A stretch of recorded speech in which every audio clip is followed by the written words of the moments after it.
हम लोग पोलिनोमियल का हम लोग जीरोज एंड कोफिशिएंट के बीच जो रिलेशन होता है इसको हम लोग डिस्कशन करने वाले हैं। सो अगर मान लो आपको कोई भी क्वाड्रेटिक पोलिनोमियल दिया गया है तो उसका मैक्सिमम 2 जीरो निकल सकता है। जैसे कि ये एक क्वाड्रेटिक पोलिनोमियल दिया गया है, इस क्वाड्रेटिक पोलिनोमियल का मैक्सिमम जीरो कितना निकल सकता है? इसका 2 जीरो निकल सकता है। एक जीरो क्या हो गया? अल्फा हो गया, और दूसरा जीरो क्या है? बीटा है। मैक्सिमम 2 जीरो निकल जाएगा यहाँ पे। और इसका कोफिशिएंट क्या है?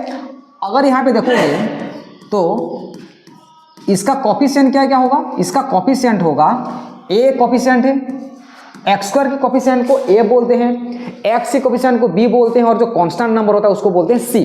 तो यहाँ पे एक्स का कोफिशिएंट ए है, एक्स के कोफिशिएंट को बी बोलते हैं, और जो कांस्टेंट नंबर है ये सी। और ए बी सी एक रियल नंबर होता है और ए जीरो नहीं होना चाहिए। ए इसीलिए जीरो नहीं होना चाहिए क्योंकि ए अगर जीरो हो गया तो क्वाड्रेटिक पोलिनोमियल रहेगा नहीं, ये एक लीनियर बन जाएगा। क्योंकि ए अगर जीरो कर जाता तो ये पूरा टर्म किसके बराबर हो जाएगा?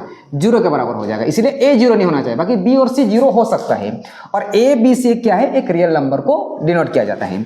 सो यहाँ पे जो 2 जीरो निकलेगा अल्फा और बीटा, इस अल्फा बीटा और ए बी सी के बीच एक रिलेशन होता है, और आप लोगों को इस रिलेशन बहुत अच्छे से याद होना चाहिए क्योंकि एग्जाम में इसका रिलेशन से रिलेटेड एक क्वेश्चन 100% श्योर पूछा ही जाता है।